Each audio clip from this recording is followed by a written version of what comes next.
Ali Bog govori? Se Boga da slišati? V svoji mladosti in v svojem otroštvu sem bil prepričan, da je Bog predvsem nekdo, ki v tišini posluša moje molitve in potem po svojih presoji moje prošnje uslišuje ali pa tudi ne. Zato si lahko verjetno predstavljate moje presenečenje, ko sem kot študent prvič slišal, da Bog tudi govori, da si Bog želi pogovora.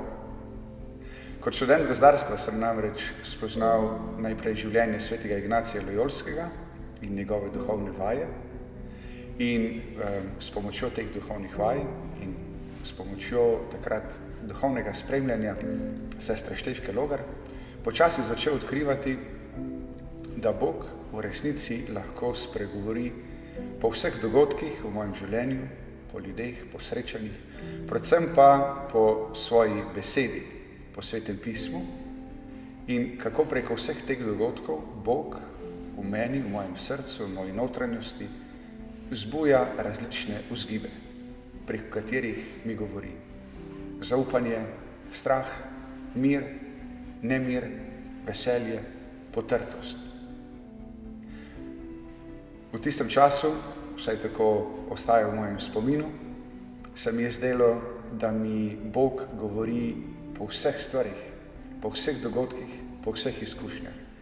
In v spominu imam, kot da sem takrat 2-3 mesece morda celo kar malo lebdel nad tlemi od vsega tega veselja, od vsega tega izkušanja.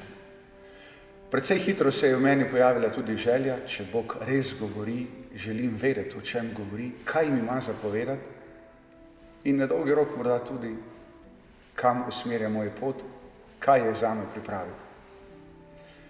S pomočjo tega poslušanja, ki ni bilo vedno preprosto, sem s časoma odkril tudi, da me Bog vabi na pot, ki si je jaz v življenju predtem nisem nikoli predstavljal, da me Bog kliče v življenje redovnika in duhovnika,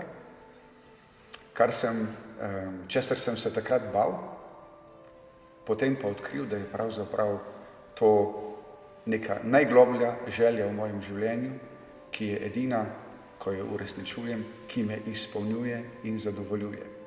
Ob tem sem odkril še eno zakonitost, namreč, da to, kar je vame položeno kot najgloblja želja, je pravzaprav že Božji načrt zame. In ko se dokopljem, ko odkrijem to najglobljo željo v sebi, v svojem srcu in ji sledim, pravzaprav že izpolnjujem Božji načrt. Ali lahko Bog kdaj tudi utihne? Kaj takrat, ko ne slišim Božjega glasu, ko ne prepoznam njegovega odgovora? Prvi vzgib je zagotovo, da preverim, a sem jaz še vedno zvest pri poslušanju, a si še vedno vzamem dovolj časa za prebiranje njegove besede, ali si še vedno vzamem dovolj časa za tišino in poslušanje. Če ne, potem je odgovor, zakaj Boga ne slišim, že dan. Če pa ob vsem tem ugotavljam, da še vedno Boga ne slišim, je tukaj gotovost, da ne glede na to, da morda Bog v enem trenutku utihne, vedno znova ostaja z menoj, da imam vedno dovolj njegove milosti, da lahko dan preživim v iskanju in izpolnjevanju njegove volje, da mi je njegova milost vedno na razpolago, tudi če se mi zdi, da so dnevi bolj sivi, bolj dolgočasni.